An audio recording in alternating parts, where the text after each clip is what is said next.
Hello everyone! Today, we're going to learn the different ways to refer to a wife in Chinese.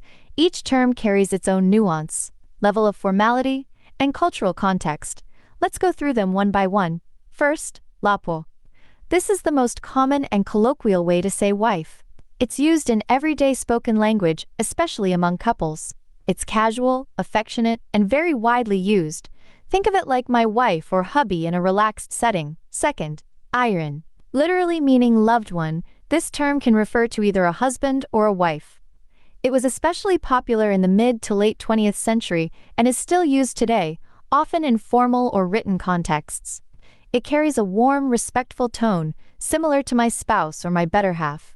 Third, Fūrén. This is a formal and polite term, often used in formal introductions or writing. It can be equivalent to Mrs. or Madam. For example, when introducing someone's wife respectfully, you might say, Fūrén. It has an elegant, sometimes slightly old-fashioned feel. Fourth, Qizi. This is the standard neutral word for wife. It's commonly used in written Chinese and informal speech. If you're filling out a form or speaking in an official context, you'd likely use Qizi. It's like saying spouse in a straightforward way. Fifth, Sifu.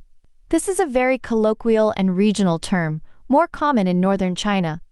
It originally means daughter-in-law, but in daily conversation, it's often used by a husband to refer to his own wife. It's informal and carries a sense of familiarity and closeness, almost like my missus or my better half in certain dialects. Sixth, Taitai.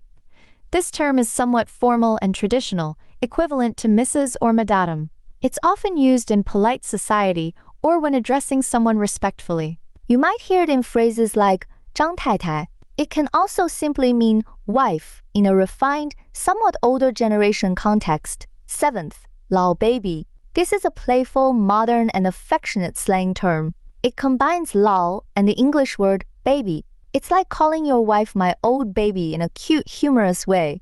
It's very informal and shows a close, fun relationship similar to terms like sweetheart or babe in English. To summarize, for daily casual use, say 老婆. In formal or written contexts, use 妻子 or 爱人. When being polite or traditional, consider 夫人 or 太太. In northern China, you might hear 媳妇 in casual settings. And for a playful, affectionate nickname, some use 老 baby. Remember, the choice of word often depends on your relationship, the setting, and regional habits. Try using them appropriately, and you'll sound more natural in Chinese. Thank you for listening. If you have any questions, feel free to ask.